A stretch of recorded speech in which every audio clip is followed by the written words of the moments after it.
Thank you. When I first heard of this organization, and this was through the nightly news program, we came here to honor Maya and so many of the other volunteers who are a part of Girls Right Now in a series called Making a Difference, because that's exactly what this organization does. I was just so impressed with the concept, giving young women a voice through the written word. And words are powerful. Writing is powerful. It moves people, it changes people, it transforms lives, even governments. And yet so many girls don't get the kind of direction and support they need to use a skill that they will be able to take with them throughout their lives, no matter what profession they choose. Writing well, communicating clearly is a key component for success in life, both professionally and personally. Thankfully, I've always loved writing. I had a little bit of a head start. My mom was an English teacher. My aunt is a journalist, a television journalist as well, so there was some inspiration there for me early on, and I was one of the lucky ones. I kept a journal ever since I could write, and I entered writing contests in school through my mother's push a little bit, and I think very quickly I learned the confidence that women can glean from writing. It gives you a sense of ownership, a sense of leadership. There's a lot of creative control and a lot of power, again, in those words that you can use. And as a journalist, I write every day, so it was a skill that came in handy as I decided which profession to take. And I tell other people's stories. That's my job. And learning to choose the right words to communicate effectively, that's my lifeline. Another part of what I do is I write under pressure.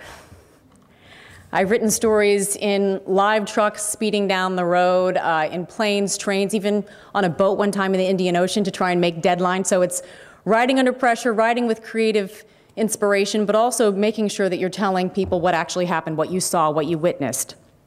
And I write just about everything, from the Olympics to murder trials to presidential politics. And it's an amazing job because words have such influence. And I think what I've learned more than anything from my job is that there needs to be a deep respect for them. I remember trying to find the right words after I witnessed an execution in South Carolina as a crime reporter. And I had just watched a man die. And I saw the groups outside, the protesters, for and against capital punishment. And I had to walk onto a podium and give a press conference, and then I had to write my story that night for the evening news. And it hit me, the power of words and what we tell people, what we saw. It influences and shapes their beliefs, and it can motivate action, and it can make change in this world. It's a huge responsibility. I've covered, unfortunately, a lot of tragedies, from floods and fires, tornadoes, hurricanes, murders. And the way we tell our stories, how we choose to write them, can change or inspire government response, individual action, people feeling like, you know what, I'm going to do something about that. I'm going to change how I feel about that. I'm going to give money to this organization.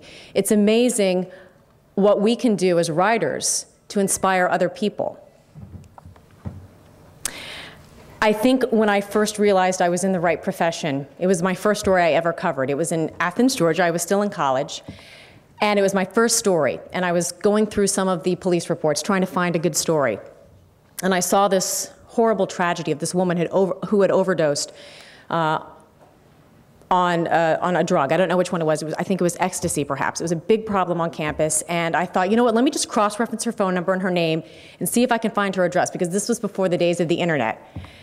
And I went out there with a photographer just hoping maybe to find a story there. And I saw this man carrying furniture from her house into a car, carrying clothes, basically carrying all of her belongings to take home with him. And I pretty much assumed it was her father. He was weeping. My heart was pounding. And I walked up to him and I said, I'm so sorry that I'm here. I'm so sorry for your loss. I'm assuming you're the father of this young woman. And he said, yes. And I said, I'm Amy Robach.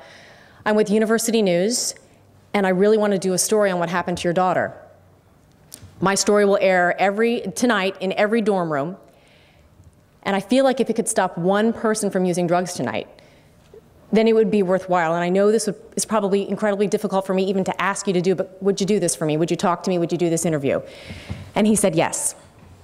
And he cried through the entire interview. I cried through the entire interview, and I got back to the newsroom and I wrote the story that to this day I'm probably most proud of any story I've done ever, because when you feel like your words can have and make a difference and maybe even save a life, writing is powerful. And to know that these young women here at Girls Right Now are now being given this amazing opportunity to master such an important skill is incredibly reassuring, because we need smart girls, each with their own individual experiences that they can bring to the table, that they could bring to a profession like mine and so many others that involve daily writing. We need women who are effective communicators. There's such a need in this world for that on so many levels. And writing doesn't come easy. I think everyone in this room probably knows that. It takes patience, it takes practice, it takes passion and commitment.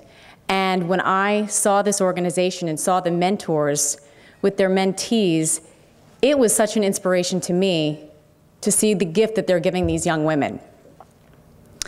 And I think, speaking to the success of this organization, there's an enormous wait list for both mentors and mentees, everyone wanting to take part in a program like this that does so much for so many young women who might not otherwise have had this type of opportunity. And I think it's great for girls to see that writing isn't just a hobby. It can be a hobby, that's great. It's very cathartic at times. But it can actually be a career, and even maybe a well-paying career, but it pays the bills, and writing is something that can be a way out for a lot of people who may not have thought that they had that choice. So I applaud Girls Right Now and all of their efforts, and I hope you all will do the same. Thank you.